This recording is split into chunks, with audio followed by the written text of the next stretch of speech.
One TV special report.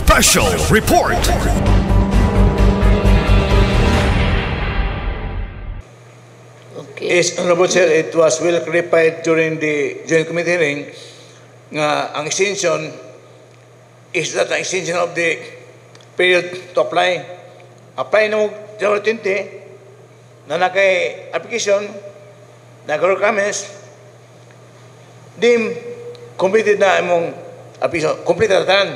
Pero i-verify pa sa EDU kung nakay comments nga kulang di i-notify ka nga nakikulang di duha tulo. I-comply na mo within 45 days. Pero issue na ka business permit, nabayad na ka, na nakay-permit. Pero you have to comply the requirements within 45 days. So, that's enough time na pasalamat ka na atong businessmen through its President, Mr. John Kerwinsi and Sir President Tangkito, kaning provision nga at least di na mag dali kay usually atong mga businessmen good mo apply deadline naman, so makapulig kayo sa matong opisina sa Treasurer's Office kay dungan mag-apply daghan kayo, so lisod pag-verify ang ilang mga papers na deadline na so dagmit sa previous na itong paagi kung masamay sila 2 days after 3 days after langan na, so wala extension na nagay penalty. Kung this ordinance, wala penalty kay given 45 days to comply.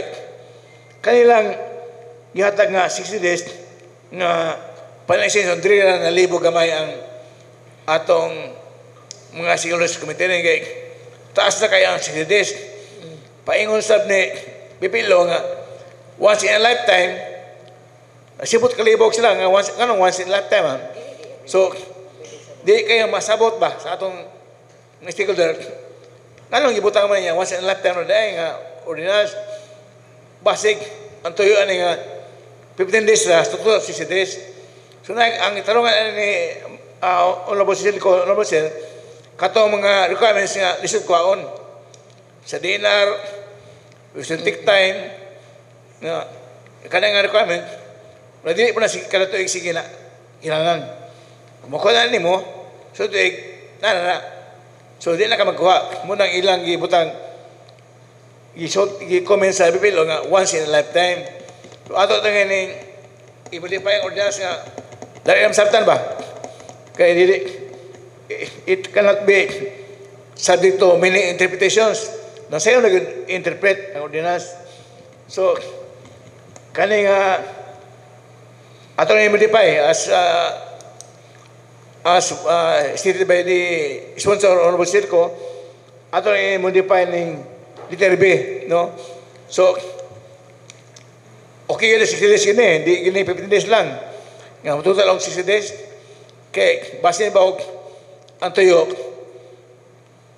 extension of additional 15 days para total 60 days na. So 60 days yun nga, kanang dugay ay makuha-kuhan. Kung sa ulod ani nga honorable ko. Yes, yes, Majority Floor Leader. 45 days is given as extension to complete the requirements. Ang tuyo man gud nato ani nga ordinance is that ang business applicant makakuha na gyud siya og business permit within the 3-day period of processing. Kay as our experience nga wala patay e-boss and until nagsugod na ta sa e-boss and naghinahinay na gyud tag comply with the ARTA and the EODB policies, kinahanglan ang isa ka businessman na gyud siya business permit upon renewal lang ni siya sa mga renewals na nagyud siya business permit mo gawas within 3 days because the business permit is very much needed, especially if the business has used its business as a guarantee for a loan and then the bank will always keep on asking updated business permit and license. And then for those who are in the leasing business, needed na pud siya because the lessee will require the documents of the lessor in order for his business to be renewed. So magkatay-katay, so kinahanglan na nagyutay business permit sayo pa.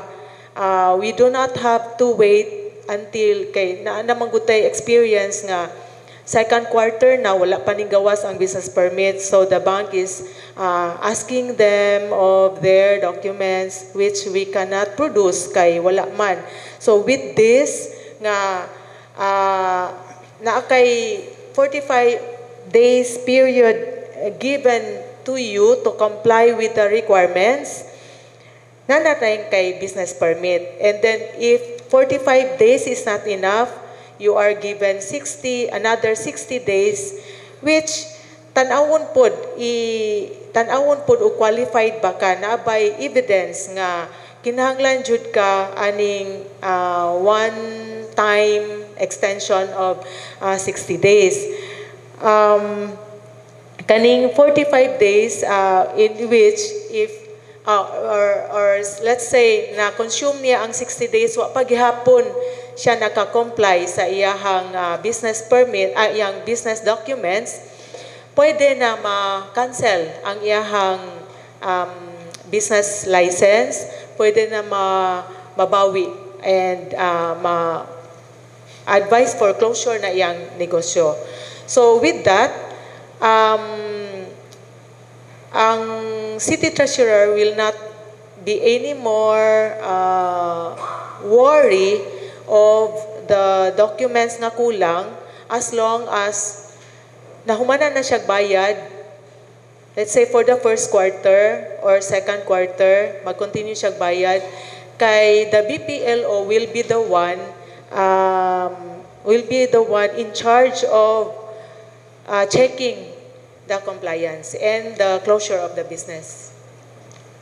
Yes, Honorable Suizo. Thank you very much, Madam Chair. I do not have any objection on the proposed ordinance, especially on the extension, because this will going to create an impression to our business sector that we are a business-friendly city. In fact, there are documents that needs to be required beyond, they had to submit, but still, beyond their control, maglisod sila kuha ato. So this 60 days will give them, we are a business-friendly city and we are accommodating them. In lieu of the surcharges and penalties that will be imposed, then they will be happy for that. Thank you very much, Madam Chair. Okay, thank you for your manifestation, Honorable Suizo. Any other manifestation? Yes, Honorable Sakin. Thank you, Honorable Chair.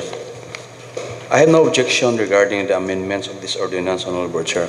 But I want to clarify to the proponent, Honorable Chair. So the 60 days extension is for the renewal. Diba, Honorable ko? So, my query, Honorable Chair, na-encounter ang atong mga businessmen na wala nila makomply within 60 days ang extension. Yes, Honorable ko. If ever ma-approve na to ang extension, naka-experience ba sila? Kaya wala pa man siyang ordinance.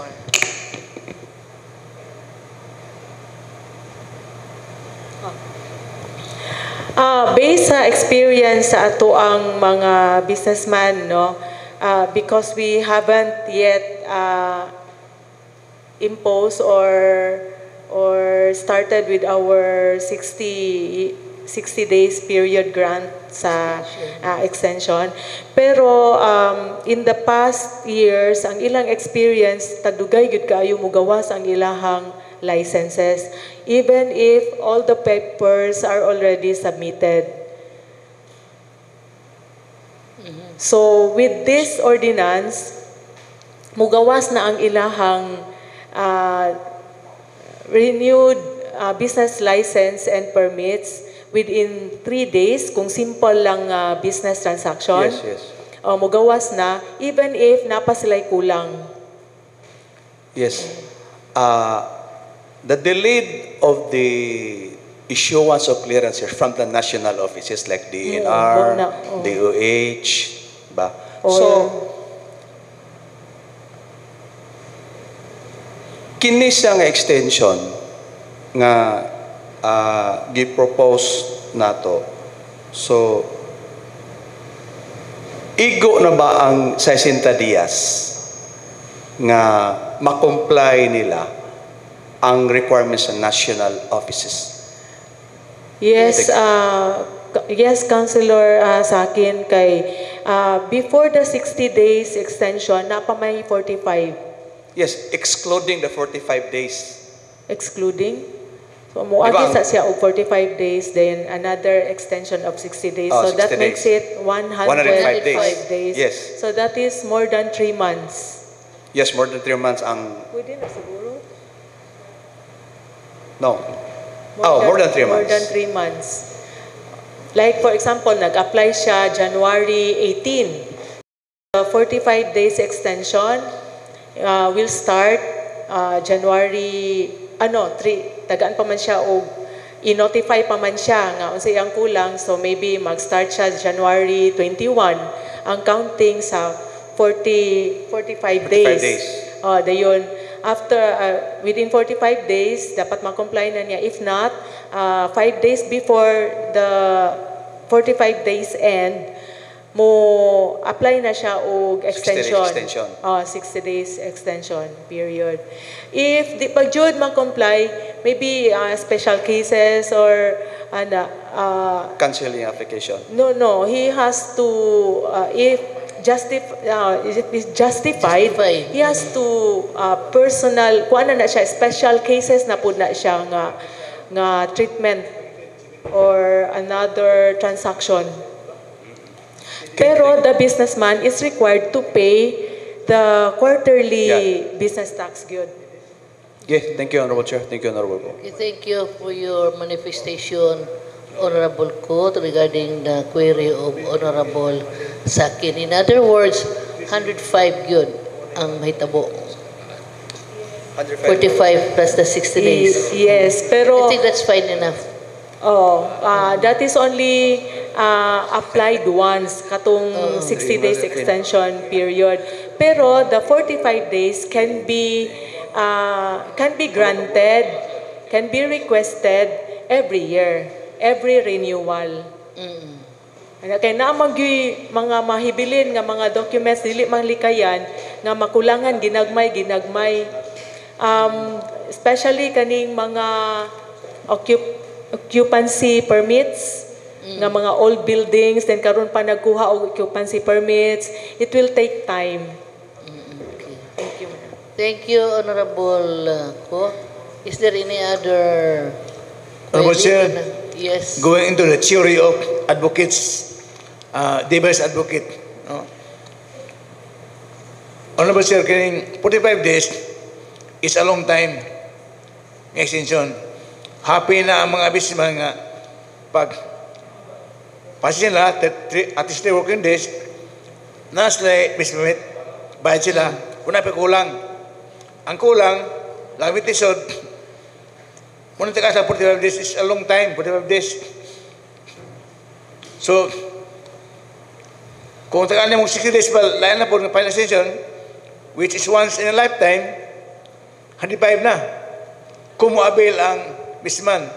So, I think we should put in a provision unsa nga mga instances nga mo hatag tawag 60 days nga once in a lifetime nga extension. Katika alam ko nga unsa ning 60 days once in a lifetime sa unsa nang nga instances nga lisod magkaayod na ni makuha nga ang 45 days hindi ma-enough nga ato madugan na 60 days. So, this must be very hard for the businessman to comply mo ng ato na 60 days. Ato nga ibutan nga sa provision unsa na nga requirement kalisod kayo para masabtan sa atong mga stakeholders. Anyway, Honorable Chair, sa itong ease of doing business, basta naman ang number of days, katong simple transactions, o katong completed transactions, mas higher ang number of days, katong complete transaction mo ng mas dugay. 45 days is even longer. Now, what was stipulated in the EODB law, no? Pila ka days? For simple transaction, murag 3 days na to, simple transaction, 3 days, 7 days ito. For simple transaction, and then for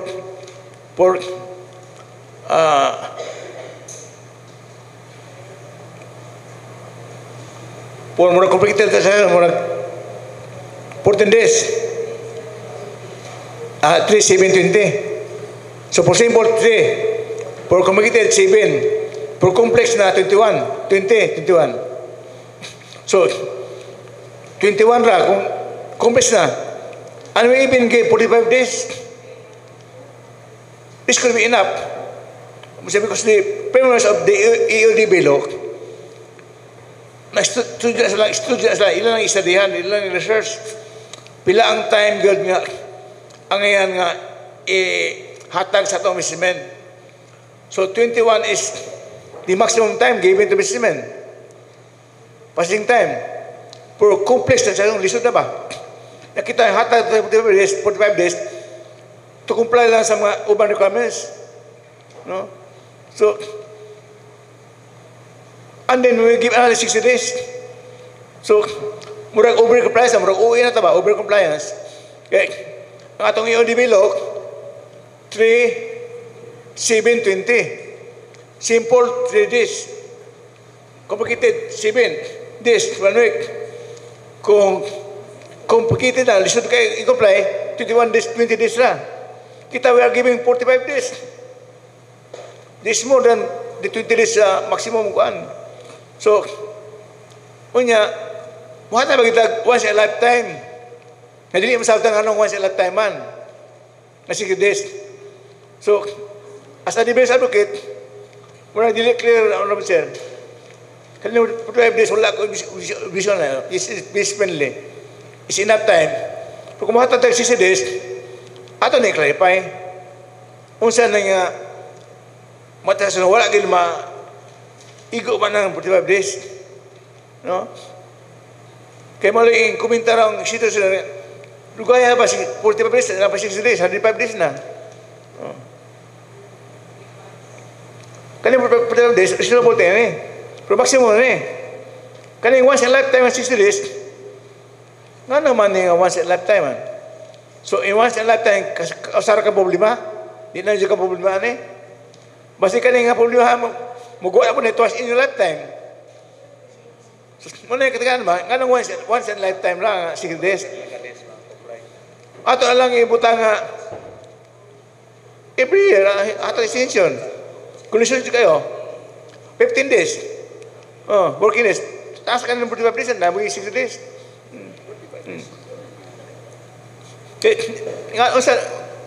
How hard is this? Naliliig ko ang 45 days. Ato yung malaos sa EODB law, 20 days naman maximum. Ato 45 days. It's very hard. Hard at 60 days. So how hard it is? And what kind of hard is that? Kana mga ako na saksiyan sa atong experience sa mga businessman, ano sa itong rental contract. Kaya nag-abang sila sa usa ka balay nga nagrintar ang ilang giabangan na building, lain tagiya. Pero nagrinta. Ang nagrinta to as Manila. So, butang ka negosyo sa kuan, ay mong kontrata na renta. To as Manila, may kang rental contract. So, muna lisod, dugay. Kutang ka Manila pa, rental contract, so madugay. I think 45 days is enough. No? Pero, kulang ba yun? 60 days is too much. Basi malangi lang itong nisante ba? Uberate na po tanga. Dako na kayo. So, I will tell this to my colleagues on the chair. 45 days might be enough already na kung nagilisod kayo nga butang, ato isipay unsa na kalisod. Teka itong 15 days, tingay 15 days lang. So, I tell this to my colleagues on the chair. Yes, Honorable Waminal. Thank you, Madam Chair. Good afternoon, everyone. 45 days, Madam Chair, for me is enough. You know why? Kaya kada silang mga negosyante, adisir na silang mag-renew, familiar na nilang daan. What are docs to comply? So, kibalor na sila. So, I think, for you, Madam Chair, 45 days is enough. Kung naam kayo mo lapas, matalagsara kayo na. Labi na kung na yung mga new fights. Kana mga new fights, mag-research po na sila. Kung how to comply, unsa nga requirements. So, Madam Chair, 45 days is enough. Thank you. Okay, thank you, Honorable Maminal. So you are with the 45 days No more grace 60. period. Not, he is not favor of the 60 Only days. 45. Okay, so we have two versions here. The grace period of 45 days and 60 days extension. No more 60 days extension. So according to Honorable Maminal, 45 days grace period is enough. Okay, thank you, Honorable Maminal, for your manifestation. Any other comment or manifestation, Honorable Lim, from the business sector? Thank you, Madam Chair. With regards sa 60-day extension, Madam Chair, nagstorya gud mi sa ubang mga businessmen. Una, walay dagkong businessman nga naay problem sa mga kanang national permits nga dugay sila mo file. Kay mo file gyud na sila as soon as Time. kuan sa ilahang ato ang schedule. Ikaduha, naay mga requirements sa national agencies nga mo expire. Dili man siya yearly, but dili lang ko particular og pila ka years such as PAMBI, ECC, mga kanang sa national agencies nga mga permits nga needed sa ato ang kanang filing. So dili pod sila pwede mo kuha og December or mag-advance sila kuha a year before para na sila i-attach by January. So, ang amo aning 60 days is to give time for those businessmen nga ang ilang negosyo kinahanglan og certain permits from national agencies nga dili diha dayon nila makuha in 45 days. And gani, ang amo ang pangayoon sa 60 days, makita nato nga they are communicating with the national agencies nga naa sila'y follow-up, nga asa na ang ilahang paper. To see nga in good faith ang ilahang delay sa ilahang renewal.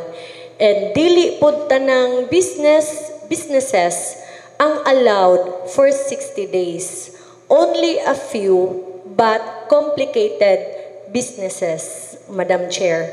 Munang tagaan sila og leeway nga 60 days grace period. And good thing ana, post-audit naman na siya, nagbayad na sila daan sa business permit. After 60 days nga dili gihapon nila makomply, that's the time nga mo write na sila og letter. Kung aprubahan pa ba gihapon ang ilahang liway kay dili na gyud pwede.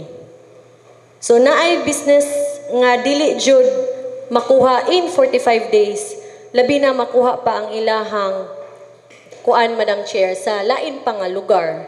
Nga dili dayon diha mahatag tungod kay dili lang pud paspas ang national agencies mo provide sa ilahang mga requirements. So mo na nga naatay ingon anak nga liway. But nakuha na pod na to, nabayaran na pod na nila ang ilahang business permit daan. Paapas ra ilang papilis. Kung di gyud ma-provide, that's the time ipa-stop ang ilahang negosyo, mag-operate ang ilahang mag-operate ang ilahang negosyo kung di man nila ma-provide until 60 days. Okay, thank you for your manifestation, Honorable Honorable Lee. Chair, I now Yes. have a little understanding about the 60 days.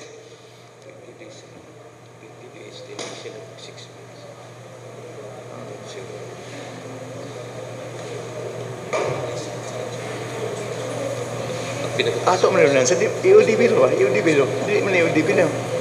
EODB lo ba? Ease of Doing Business lo. Ato man ni ordinansa. Di na maugang national global, national law.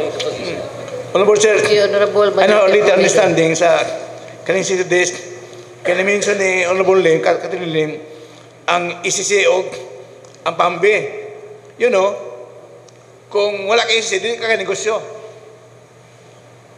Ang ICC, imo nang kuwaondan, usa ka magnegosyo, usa ka ma-apply sa business permit. Ang PAMBE po na-recommend, hindi ka negosyo, wala pa PAMBE. Imo sa nang kuwaon, usa ka once in a lifetime na yung permita. So, wala instance yun, Honorable Chair, nga na-secret intention. Kaya ng ICC, hindi magkanegosyo, wala ka ICC. Kung required din na. Kung naka-ICC, sige na kanegosyo. Hindi na ka ICC utro, kaya nalam ka ICC. Alis na change sa atmosphere sa lugar, usab. No? Pero hindi na kaya mo usab. Kasala ka mo ICC. Kasala mo kakapambi nga clearance. So, wala instance yun ako nakita. 60 days. Kaya kaling ICC, kukuha ka na nanin sa kamang negosyo. Kung di mo kuha, di ka negosyo. Di ka apply permit sa LGU. Yung lang ICC. So, di na pwede nga requirements nga naka-permit, daan, kung saan mo kuha ang ICC, di na pwede. So, wala instance na 60 days. Wala instance. Kaling 45 days, I think it's enough. As manifested Honorable Laminal, is a long period na. Ganit, last year, this year, wala na mag-extend si Mayor Indy.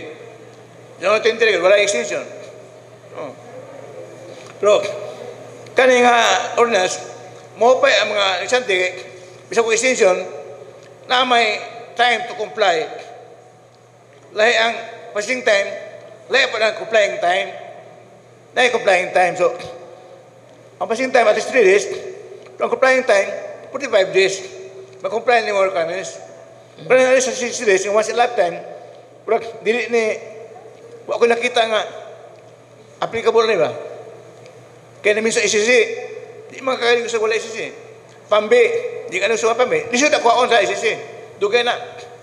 Usa kami ko sa kuha sa kada na.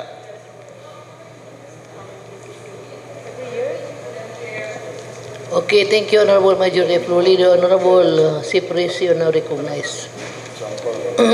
Thank you, Madam Chair.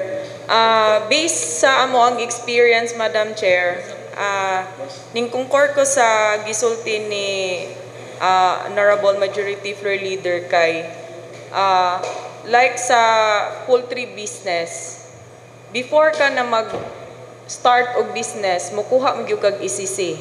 Di man ka pwede mo lukat og business permit og naa na kay wala kay ICC. So, I just confirmed today, Madam Chair, ang ICC is wala din na siya kaning expiration. Wala siya expiration. So, I think, Madam Chair, kung ingon ana manggani, so 45 days is enough kung sa renewal. Kay ang dili naman ka kinahanglan og katupang mga Sugod. ECC kay kas ara man nimo kwaon ang ECC pagpa-approve man na siya sa imuhang lugar na pwede ka magnegosyo ana. That's all, Madam Chair. Okay, thank you for your manifestation, Honorable Cypris. You are also a businesswoman, so you should know. Kabalo po ka ni. Any other reactions from our business sector?